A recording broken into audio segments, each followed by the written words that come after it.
Hello friends, എല്ലാവർക്കും നമസ്കാരം. നിങ്ങളേവരും കാത്തിരിക്കുന്ന നയനയുടെയും ആദർശിന്റെയും ഇന്നത്തെ വിശേഷത്തിലേക്ക് എല്ലാ കൂട്ടുകാർക്കും സ്വാഗതം. എല്ലാവർക്കും നല്ലൊരു ദിവസം ആശംസിച്ചുകൊണ്ട് തന്നെ നമുക്ക് ഇന്നത്തെ സൂപ്പർ ഹിറ്റ് വിശേഷത്തിലേക്ക് കടന്നാലോ. അതിനു മുമ്പായിട്ട് ആരെങ്കിലും നമ്മുടെ ചാനൽ ആദ്യമായിട്ട് കാണുന്നുണ്ടെങ്കിൽ ഒന്ന് സബ്സ്ക്രൈബ് ചെയ്ത് വെക്കണം. അതിനോടൊപ്പം തന്നെ മാക്സിമം എല്ലാവരും ഒന്ന് ലൈക്ക് അടിച്ചിട്ട് വീഡിയോ കാണണേ. അപ്പൊ നമുക്ക് നേരെ ഇന്നത്തെ വിശേഷത്തിലേക്ക് തന്നെ കടക്കാം. ചൊറിച്ചില് ആകെ മൊത്തം ചൊറിച്ചിൽമയം. അങ്ങനെ ചൊറിഞ്ഞുകൊണ്ടിരിക്കുകയാണ് അനാമിക. അതിനിടയിൽ നമ്മുടെ നവ്യനെ കുറ്റപ്പെടുത്തി നീ അറിഞ്ഞുകൊണ്ട് എന്തോ ചെയ്തതാ, നീയും നിന്റെ ചേച്ചിയും കൂടെ എന്നൊക്കെ പറഞ്ഞപ്പോഴത്തേക്കും നവ്യ പറഞ്ഞു, ഞങ്ങൾക്ക് അങ്ങനെ മറിഞ്ഞു ചെയ്യേണ്ട കാര്യമൊന്നുമില്ല, എന്തെങ്കിലും ചെയ്യാനുണ്ടെങ്കിൽ ഞങ്ങൾ അങ്ങനെ നേരിട്ട് അങ്ങോട്ട് ചെയ്തേക്കും, അല്ലാതെ ഞങ്ങൾക്ക് മറിഞ്ഞിരുന്നിട്ട് കള്ളത്തരം കാണിക്കേണ്ട കാര്യമില്ല എന്ന് പറഞ്ഞപ്പോൾ ജലജ ഇങ്ങനെ മനസ്സ് വിചാരിക്കുക, എന്റെ ദൈവമേ ഇവള് എന്തൊരു പേരും കള്ളിയാ, ഇവള് ചെയ്തു വെച്ചിട്ടൊന്നും അറിയാത്ത പോലെ നിൽക്കുന്നത് കണ്ടില്ലേ. അപ്പോഴാണ് ജാനകിയുടെ ഒരു പ്രാക്ക്, ഇത് ചെയ്തവൻ ആരാണോ, ഇത് ചെയ്തത് ആരാണോ, അവള് നട്ടുവും കുത്തിപ്പിടിച്ച് വീഴണേ എന്റെ ഈശ്വര എന്ന് പറഞ്ഞാ പ്രാഗീത്. അപ്പൊ ജലജയ്ക്ക് സന്തോഷമായിട്ടോ. ജലജ മനസ്സ് വിചാരിക്കുക, ദൈവമേ ഇവളൊന്ന് നടു ഇടിച്ചു വീഴുമായിരുന്നെങ്കിൽ ഒന്ന് സമാധാനം കിട്ടിയേനെന്ന് നവ്യേനെ നോക്കിയിട്ടാണ് മനസ്സിൽ ഇങ്ങനെ വിചാരിക്കുന്നത്. ഇതേ സമയത്ത് തന്നെ നമ്മുടെ അനാമിക ചൊറിഞ്ഞിട്ട് ഒരു നിവർത്തിയില്ല. ഇരുന്നും കിടന്നും നിന്നും ഒക്കെ ചൊറിയാണ്. അങ്ങനെ ജാനകിയുടെ മടി കിടപ്പായി. ലാസ്റ്റ് മടി കിടക്കുന്നു, ജാനകി ചൊറിഞ്ഞു കൊടുക്കുന്നു, ദേവയാനി അടുത്തിരിക്കുന്നു. അപ്പോഴാണ് നയനയും ആദർശം കയറി വരുന്നത് കേട്ടോ. അപ്പൊ ഇവര് കയറി വന്ന ഉടനെ തന്നെ പെട്ടെന്ന് ദേവയാനി പറഞ്ഞു, അതെ നിക്ക് ഇപ്പൊ സമാധാനമായി കാണൂല്ലോ, എല്ലാത്തിനും സമാധാനമായി കാണും. ആ മുല്ലപ്പൂ ഞാന് നിന്റെ കയ്യിൽ നിന്ന് മേടിച്ചു വെച്ചത് എന്തിനാണെന്ന് അറിയാലോ, നാളെ അമ്പലത്തിൽ പോകുമ്പം അനാമിക മോൾക്കും എനിക്കുമൊക്കെ ചൂടാനാ. അതറിഞ്ഞിട്ട് ചിലവരിവിടെ എന്തൊക്കെയാ കാണിച്ചു വെച്ചിരിക്കുന്നത് കണ്ടില്ലേ, പാവം മോള് കിടന്ന് ചൊറിയുന്നതെന്ന് പറഞ്ഞു. ഇത് കേട്ടത് ആദർശനൊന്നും മനസ്സിലായി. ആദർശ് ചോദിച്ചു, അമ്മ എന്താ ഈ പറയുന്നത്, അമ്മ എന്തിനാ ഇങ്ങനെയൊക്കെ പറയുന്നത്, ഞങ്ങൾക്കൊന്നും മനസ്സിലാവുന്നില്ല, എന്തെങ്കിലും പറയാനുണ്ടെങ്കിൽ വ്യക്തമാക്കി പറയാൻ പറഞ്ഞപ്പോഴത്തേക്ക് ജാനകി പറഞ്ഞു, ഏടത്തി അങ്ങ് വ്യക്തമായിട്ട് പറഞ്ഞു കൊടുത്തേ, ഇവക്കെ അസൂയയും കുശുമ്പും. ഏടത്തി അനാമിക മോളെ സ്നേഹിക്കുന്നതിനുള്ള അസൂയ കുശുമ്പ്. ഇത് കേട്ട ഉടനെ നമ്മുടെ നയന പറഞ്ഞു, എന്താ അസൂയയും കുശുമ്പും, നിങ്ങൾ എന്തൊക്കെ ഈ പറയുന്നത്, എനിക്കൊന്നും മനസ്സിലാവുന്നില്ലെന്ന് പറഞ്ഞപ്പോ, ദേ എല്ലാം ചെയ്തു വെച്ചിട്ടൊന്നും അറിയാത്തവളെ പോലെ പാവം ചമഞ്ഞ് നീ നിൽക്കരുത് കേട്ടോ. അതേ ആദർശേ, നീ ചിലപ്പോൾ ഇതൊന്നും അറിഞ്ഞിട്ടുണ്ടായിരിക്കില്ല, പക്ഷെ ഇവളിപ്പോ എല്ലാം അറിഞ്ഞിട്ടുണ്ട്. കാരണം ഇവളുടെ ചേച്ചി ഇവളെ വിളിച്ചു പറഞ്ഞു കാണുമല്ല. ഇത് കേട്ടത് വീണ്ടും നമ്മുടെ നയന പറഞ്ഞു, എന്താ അമ്മ ഇങ്ങനെയൊക്കെ പറയുന്നത്, ഞാനൊന്നും അറിഞ്ഞിട്ടില്ല എന്ന് പറഞ്ഞപ്പോഴാണ്, ദേ ഞാൻ ആ മുല്ലപ്പൂവ് നാളെ രാവിലെ കുത്തിക്കൊണ്ട് പോകാനിരുന്നാലേ അതറിഞ്ഞിട്ട് ആ മുല്ലപ്പൂവിൽ എന്തോ ചെയ്തു വെച്ചിട്ടുണ്ട് ഇവള്. ആ മുല്ലപ്പൂ ചൂടിപ്പം മുതല് പാവം അനാമിക മോൾക്ക് ഭയങ്കര ചൊറിച്ചില്.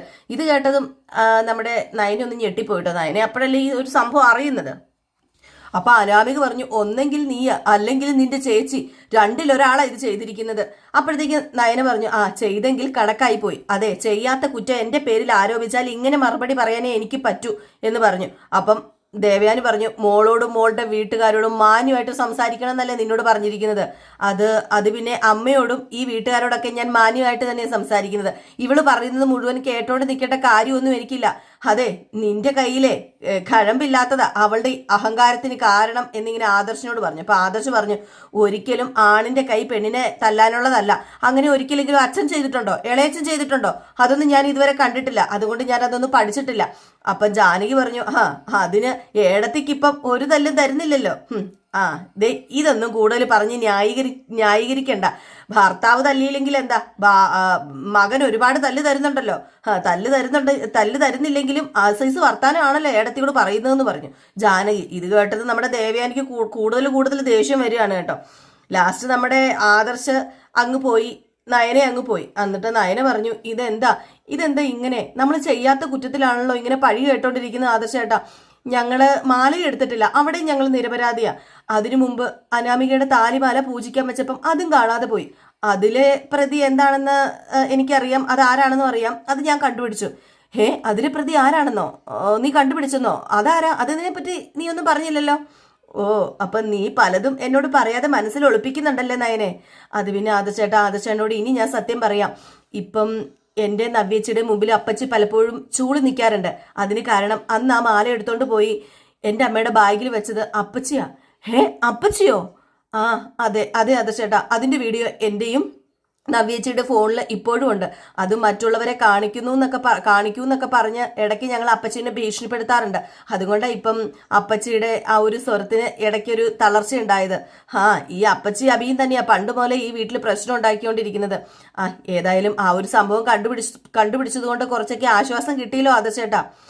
എങ്കിൽ പിന്നെ നിനക്ക് ആ വീഡിയോ എല്ലാവരെയും കാണിക്കത്തില്ലായിരുന്നോ? ഹേയ്, അങ്ങനെ കാണിക്കാൻ പാടില്ല. അങ്ങനെ കാണിച്ചു കഴിഞ്ഞാലേ അത് ശരിയാവില്ല. ഞങ്ങൾക്ക് ഇടയ്ക്കിടയ്ക്ക് ഒന്ന് ഭീഷണിപ്പെടുത്തണം അപ്പച്ചീനെ. അതിന് ആ വീഡിയോ ഞങ്ങളുടെ കയ്യിൽ വേണം. അല്ല, ഇത് നിനക്ക് നിന്റെ അമ്മയ്ക്ക് അറിയാമോ? അത് പിന്നെ അമ്മയ്ക്ക് അറിയാമോ എന്ന് ചോദിച്ചാല് അമ്മയ്ക്കറിയാം. അത് ഞങ്ങൾക്ക് ഗുണം ചെയ്യും എന്ന് മനസ്സിലാക്കിയോണ്ടാ അമ്മ ഇത് ആരോടും പറയാത്തത്. ഇനി എന്ന് അപ്പച്ചിയൊക്കെ നന്നാവുന്ന എനിക്ക് അറിയില്ല നയനെ. അതെനിക്കും അറിയില്ല, അങ്ങനെ നന്നാവുന്നും തോന്നുന്നില്ല. പക്ഷെ ഇതുപോലുള്ള സംഭവങ്ങൾ ഉണ്ടാകുമ്പോഴുണ്ടല്ലോ എൻ്റെ മനസ്സറിയാതെ പതറിപ്പോവുക.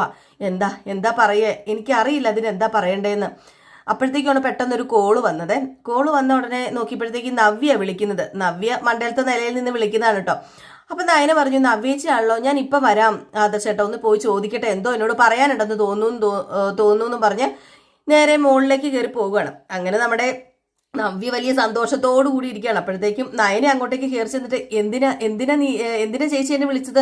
അപ്പോഴത്തേക്ക് ഭയങ്കര ചിരി. അല്ല, എന്താ ചേച്ചി ചിരിക്കുന്നത്? അത് പിന്നെ അവിടെ ഓരോരുത്തരെ ചൊറിച്ചിൽ സഹിക്കാൻ മേലാതെ ഇരിക്കുന്നത് നീ കണ്ടില്ലേ? അവിടെ എന്നെ പ്രതിയാക്കാൻ നോക്കി. തൽക്കാലം നീ കുറ്റമൊന്നും ഏറ്റെടുക്കാൻ നിൽക്കണ്ട നയന. അല്ല, ഞാൻ ചെയ്തിട്ടില്ലല്ലോ. ഞാൻ ചെയ്തെങ്കിലല്ലേ ഏൽക്കാൻ എനിക്ക് പറ്റത്തുള്ളൂ. ഇത് ചെയ്ത് ആരാന്നറിയാമോ? ഈ ഞാൻ തന്നെയാ. നീ എന്നെ നോക്കണ്ട. അവക്ക് അത്രയ്ക്ക് അഹങ്കാരമായിരുന്നു ആ അനാമികയ്ക്ക്. അവക്ക് മാത്രമല്ല, നിനക്ക് മേടിച്ചോണ്ട് വന്ന മുല്ലപ്പൂമാല നിന്റെ അമ്മായിയമ്മ തട്ടിയെടുത്ത സന്തോഷം എല്ലാവരുടെ മുഖത്തും ഉണ്ടായിരുന്നു. പ്രത്യേകിച്ച് നിന്റെ അമ്മായിയമ്മയുടെ മുഖത്ത്. അവരുടെ സംസാരവും ചിരിയൊക്കെ കാണുകയും കേൾക്കുകയും ചെയ്തതിന് ശേഷമാണ് എൻ്റെ അമ്മായിയമ്മയോട് ഞാൻ മുല്ലപ്പൂ എടുത്തോണ്ട് വരാൻ പറഞ്ഞത്.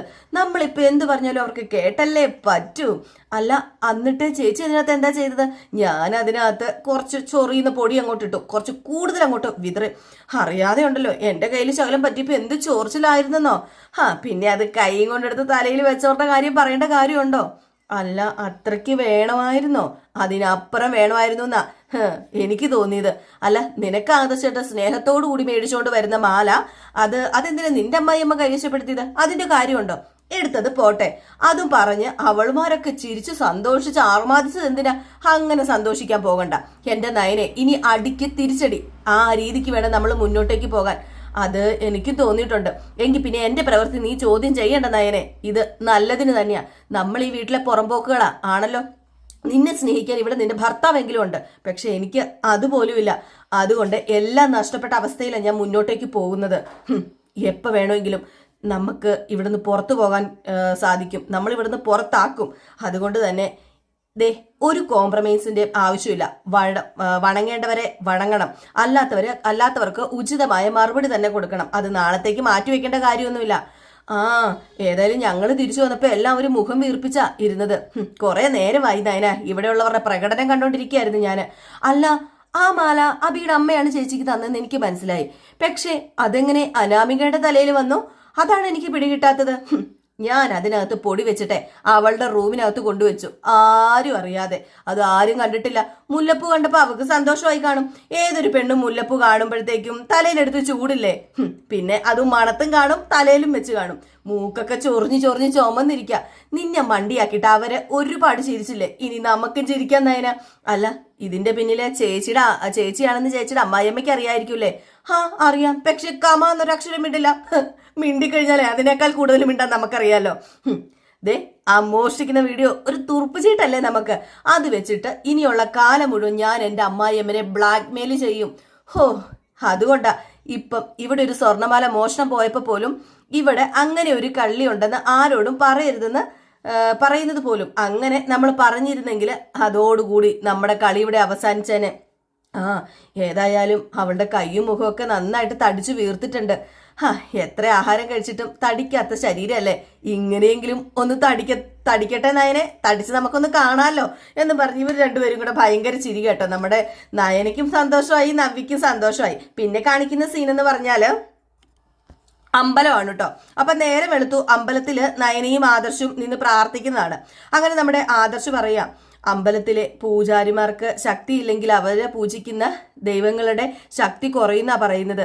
പുരോഹിതൻ പറഞ്ഞായിരുന്നില്ലേ അനാമികയുടെയും അനുയുടെയും കല്യാണം നടത്തരുതെന്ന്? ആ പോറ്റ് തന്നെ ഇവിടെ ഉള്ളത്. അല്ല, ഇനിയിപ്പം അതൊന്നും മനസ്സിൽ വെക്കണ്ട. അദ്ദേഹം ഒരു പരിഹാരം നിർദ്ദേശിച്ചതെന്നല്ലേ ഉള്ളൂ. അതോടുകൂടി തകർന്നുകൊണ്ടിരിക്കുന്നത് ആരാന്നറിയാലോ, എന്റെ അനിയനാ. അങ്ങനെ ഒരു പരിഹാരം ചെയ്യാൻ പാടില്ലായിരുന്നു. അങ്ങനെ ഒരു വാഴക്കല്യാണം നടത്തിയത് കൊണ്ടാ ഇപ്പൊ എന്റെ അനിയുടെ ജീവിതം പോയത്. അതുകൊണ്ട് ഈ പോറ്റിനെ എനിക്ക് വലിയ വിശ്വാസമൊന്നുമില്ല എന്ന് ആദർശ് പറഞ്ഞു കേട്ടോ. ഏതായാലും അവിടെ വന്നിട്ട് നമ്മുടെ ആദർശ് നായനെ പ്രാർത്ഥിച്ചിട്ട് തീർത്ഥമൊക്കെ ഇങ്ങനെ മേടിച്ചു കേട്ടോ. അപ്പൊ ശാന്തി ചോദിച്ചു, അല്ല എങ്ങനെ പോകുന്നു അനിയുടെ ജീവിതമൊക്കെ? വലിയ കുഴപ്പമൊന്നുമില്ല ശാന്തി എന്ന് നയന പറഞ്ഞു. അപ്പൊ പൂജാരി പറഞ്ഞു, ഞാൻ പറഞ്ഞില്ലേ വാഴക്കല്യാണം നടത്തുന്നത് കൊണ്ട് വലിയ കുഴപ്പമൊന്നും സംഭവിക്കില്ലെന്ന്. അപ്പോഴത്തേക്കും ആദർശ് പറഞ്ഞു, അതെ, അതിനെക്കുറിച്ചൊന്നും കൂടുതൽ സംസാരിക്കണ്ട കേട്ടോ. അത് പുരോഹിതൻ എന്ന് പറഞ്ഞപ്പം ശാന്തി എന്താ പറഞ്ഞത്?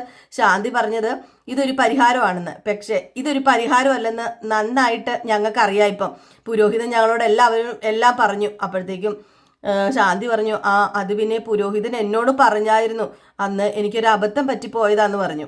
അപ്പൊ ആദർശ് പറഞ്ഞു, ഏതായാലും സാരമില്ല, ഇനി അതിനെക്കുറിച്ച് കൂടുതൽ പറയുമൊന്നും വേണ്ട. പിന്നെ മുത്തശ്ശൻ വാക്ക് തെറ്റിക്കാറില്ല, അതുകൊണ്ട് മാത്രമാണ് അനി അനാമികയും ഒരുമിച്ചത്. അല്ലാതെ ഒരിക്കലും വാഴക്കല്യാണം നടത്തിയത് കൊണ്ടൊന്നുമല്ല ആ കല്യാണം നടന്നത്.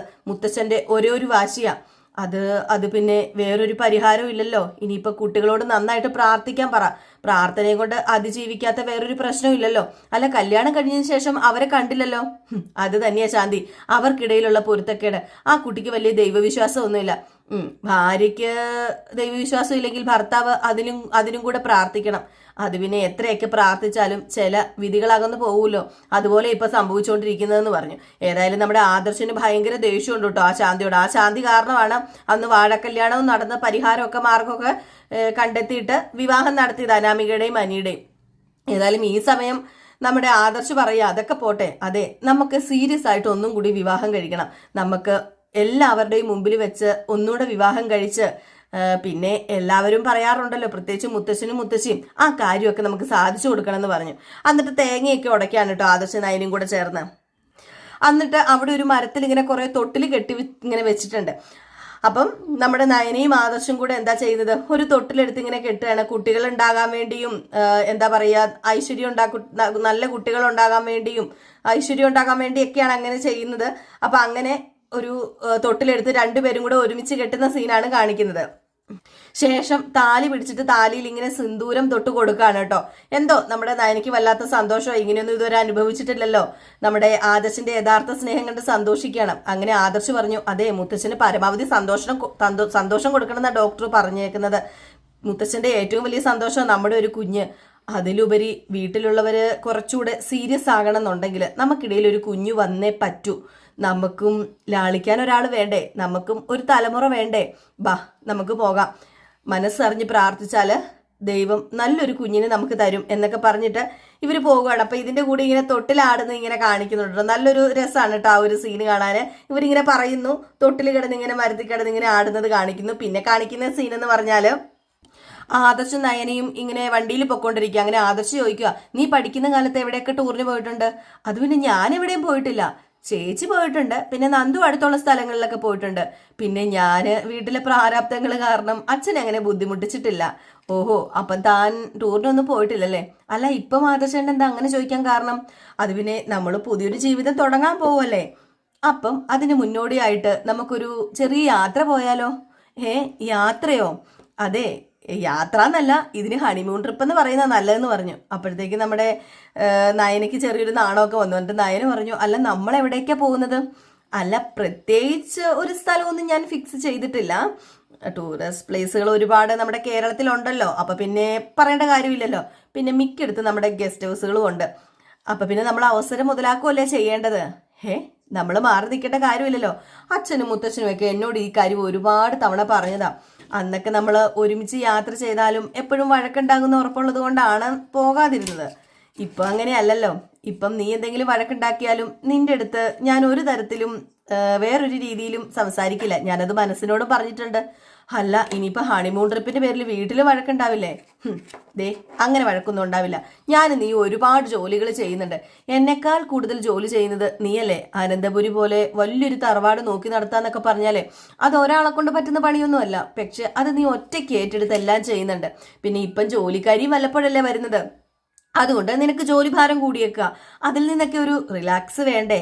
പിന്നെ ഇപ്പം ബിസിനസിന്റെ കാര്യങ്ങളൊക്കെ നോക്കുന്നുണ്ട്, ഡിസൈൻസ് വരയ്ക്കുന്നുണ്ട്. അതുകൊണ്ട് തന്നെ റിലാക്സ് ചെയ്തേ പറ്റൂ. അതുകൊണ്ട് നമുക്കൊരു കാര്യം ചെയ്യാം, നമുക്ക് ചെറിയ ഹണിമൂണിനൊക്കെ പോകാം. അത് പിന്നെ വീട്ടുപണിയൊന്നും അതൊക്കെ ഒരു ജോലിയായിട്ടൊന്നും ഞാൻ കണ്ടിട്ടില്ല. അല്ല, എനിക്കൊരു ചെറിയ കുറ്റബോധം ഉണ്ടല്ലോ നയന. ഓഹോ, അപ്പൊ ഇത് കുറ്റബോധം തീർക്കാനുള്ള യാത്രയാ, പ്രായച്ചിത്തവാ? ഹേയ്, അങ്ങനെയൊന്നുമല്ല. എന്റെ ഭാര്യയ്ക്കൊപ്പം നമ്മൾ രണ്ടുപേരും മാത്രമുള്ള കുറച്ച് നിമിഷങ്ങൾ വേണമെന്നേ എനിക്കും ആഗ്രഹമുണ്ട്. അതുകൊണ്ടാ ഞാൻ പറഞ്ഞത്. അതിനോടൊപ്പം തന്നെ ദേ, ആൽമരത്തിലെ വെറുതെ പോയി തൊട്ടിൽ കിട്ടിയിട്ടോ ഈശ്വരനോട് പ്രാർത്ഥിച്ചിട്ടോ ഒന്നും കാര്യമില്ലല്ലോ. നമുക്ക് ഒരു കുഞ്ഞ് വേണ്ടേ? പിന്നെ അതിനൊക്കെ വേണ്ടി നമുക്ക് കുറച്ച് സന്തോഷ നിമിഷങ്ങളൊക്കെ വേണമല്ലോ. അപ്പൊ പിന്നെ നമുക്ക് ഒരു ചെറിയ യാത്ര പോയി നോർത്തോണ്ട് എന്താ കുഴപ്പമിരിക്കുന്നത്? കുഴപ്പമുണ്ടോ? ഇല്ലല്ലോ. സന്തോഷത്തോടു കൂടി തന്നെ നമുക്ക് ട്രിപ്പ് പോകാം. അപ്പൊ പിന്നെ സമ്മതിച്ചോ? ട്രിപ്പ് പോവല്ലേ? അത് പിന്നെ എല്ലാം ആദർശേട്ടന്റെ ഇഷ്ടം. എങ്കിൽ പിന്നെ നമ്മൾ നാളെ തന്നെ പുറപ്പെടുന്നു. നമ്മള് ഒരു ചെറിയ ഹണിമൂൺ യാത്ര. എന്നിട്ട് വണ്ടിയിലിരുന്ന് രണ്ടുപേരും വലിയ സന്തോഷത്തോടു കൂടി പോവുക. ഇനി ഇത് ദേവയാനിയുടെ ചെവിയിലെത്തുമ്പോൾ എന്താ ഭൂകമ്പം നടക്കാൻ പോവുകയെന്ന് പ്രത്യേകിച്ച് ഞാൻ പറയേണ്ട കാര്യമില്ലല്ലോ. ഒരു വലിയ ഭൂകമ്പം തന്നെ നടക്കും, അത് വേറെ കാര്യം. പിന്നെ കാണിക്കുന്നത് മുത്തച്ഛനെയും മുത്തച്ഛനെയാണ്. അങ്ങോട്ടേക്ക് നയനയും ആദർശവും ഇറങ്ങി ചെല്ലണം. നയനയും ആദർശവും ഇറങ്ങി ചെല്ലുന്നതും ആഹാ, ഇതെങ്ങോട്ടേക്കാ രണ്ടുപേരും? എന്താ രാവിലെ വലിയ സന്തോഷത്തിലാണല്ലോ എന്ന് മുത്തച്ഛ ചോദിക്കുമ്പം അത് പിന്നെ മുത്തച്ഛനും മുത്തശ്ശിക്കും ഒത്തിരി പരാതികളുണ്ടല്ലോ ഞങ്ങളെ കുറിച്ച്. ഞങ്ങൾക്കൊരു കുട്ടി ഉണ്ടായിട്ടില്ല, ഞങ്ങൾ സന്തോഷത്തോടു കൂടിയല്ലേ ജീവിക്കുന്നത്, അതുകൊണ്ട് തന്നെ ഞങ്ങളൊരു ചെറിയ ഹണിമൂൺ ട്രിപ്പ് പ്ലാൻ ചെയ്തിരിക്കുക എന്ന് പറഞ്ഞു. ഇത് കേട്ടത് മുത്തച്ഛന് ഭയങ്കര സന്തോഷമായി. അപ്പം മുത്തച്ഛൻ പറഞ്ഞു, ആഹാ, അപ്പൊ ഇതുവരെ ഹണിമൂൺ ജീവിതത്തിൽ ഉണ്ടായിട്ടില്ലല്ലോ, അതുകൊണ്ടാണല്ലോ ഇപ്പൊ ഒരു ഹണിമൂൺ യാത്ര നിങ്ങൾ പ്ലാൻ ചെയ്തത്.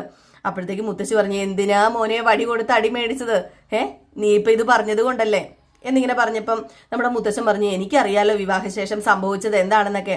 പലപ്പോഴും ഞങ്ങളെ സന്തോഷിപ്പിക്കാൻ വേണ്ടി നാടകം കളിച്ചതാ നിങ്ങളൊക്കെ. നിങ്ങൾക്കിടയിൽ ആത്മാർത്ഥമായിട്ടുള്ളൊരു സ്നേഹമൊന്നും ഉണ്ടായിട്ടില്ല. അത് പിന്നെ മുത്തച്ഛ ഇപ്പൊ അങ്ങനെയൊന്നും അല്ല മുത്തച്ഛ. ഞാൻ പണ്ടത്തെ കാര്യം മോളെ പറഞ്ഞത്. ഇപ്പൊ നിങ്ങൾ പ്രേമിച്ചു തുടങ്ങിയിട്ടേ ഉള്ളൂ. എന്ന് വെച്ചാല് ശത്രുക്കളായിട്ടല്ലേ നിങ്ങൾ പരിചയപ്പെട്ടത്, അതിനുശേഷമല്ലേ നിങ്ങൾ കല്യാണം കഴിച്ചത്. ആ ശത്രുക്കള് ഒരുമിച്ചായാല് വലിയ വിജയമാകുന്നേ പുരോഹിതൻ എന്നോട് പറഞ്ഞായിരുന്നു. അതിപ്പോ സംഭവിച്ചുകൊണ്ടിരിക്കുക. പിന്നെ അതിന്റെയും കൂടെ ബലത്തിലാണ് ഞാൻ പറഞ്ഞത്, മോളുടെ കഴുത്തിലെ താലി കെട്ടിക്കോളാൻ അന്ന് ആ ഒരു പുരോഹിതൻ പറഞ്ഞാൽ എനിക്ക് നല്ല വിശ്വാസമാണ്. അപ്പൊ ആദർശ് പറഞ്ഞു, ആ പുരോഹിതൻ പറഞ്ഞതേ ഏതാണ്ട് ശരിയായി വരിക മുത്തച്ഛ. ഏതാണ്ടല്ലടാ, മൊത്തത്തിൽ ശരിയായി. നീ ഉണ്ടാക്കിയത് കോടികളുടെ ബിസിനസ്സാ. നിന്റെ ഇപ്പോഴത്തെ വില നിനക്കറിയില്ല. സ്വർണ്ണ ബിസിനസ് നടത്തുന്നവർക്കിടയിലെ ആദർശേ, നീ ഇപ്പം വലിയൊരു അത്ഭുതം തന്നെയാ. എന്നെ ബഹുമാനിക്കുകയും സ്നേഹിക്കുകയും ചെയ്യുന്ന നീ, അതുകൊണ്ടാണ് പെട്ടെന്ന് നീ എന്നെക്കാളും മുന്നിലാണെന്ന് പറയാൻ വേണ്ടി മടിക്കുന്നത്. പക്ഷെ യാഥാർത്ഥ്യം തിരിച്ചറിഞ്ഞല്ലേ പറ്റുള്ളൂ. എല്ലാവരും പറയുന്നതേ ബിസിനസ്സിൽ കൊച്ചുമോൻ അച്ഛനെ അല്ല സോറി മുത്തശ്ശനെ കൊന്നെന്ന് അറിയപ്പെടുന്നെന്ന് പറഞ്ഞു. ഇത് കേട്ടത് നമ്മുടെ ആദർശം ഒന്ന് പതുങ്ങിയിട്ടോ. അപ്പോഴത്തേക്കും മുത്തശ്ശൻ പറഞ്ഞു, അതെ, അത് കേൾക്കുന്നത് നിനക്ക് ചിലപ്പോൾ സങ്കടമായിരിക്കും, പക്ഷെ എനിക്കത് അഭിമാനം. എൻ്റെ കൊച്ചുമോന് എല്ലാവരുടെയും മുമ്പിൽ, പ്രത്യേകിച്ച് എൻ്റെ മുമ്പിൽ ഉയർന്നു നിൽക്കുന്നത് കാണാനാ എനിക്കിഷ്ടം എന്ന് പറഞ്ഞു. അപ്പൊ ഈ ഒരു സീനൊക്കെ കാണിച്ചിട്ടാണ് ഇന്നത്തെ വിശേഷം അവസാനിക്കുന്നത്. അപ്പൊ എല്ലാവരും കാത്തിരിക്കുക അടുത്ത വിശേഷത്തിനായിട്ട്. അടുത്ത വിശേഷവുമായിട്ട് കാണുന്നവരെല്ലാവർക്കും ടാറ്റാ, ബൈ ബൈ.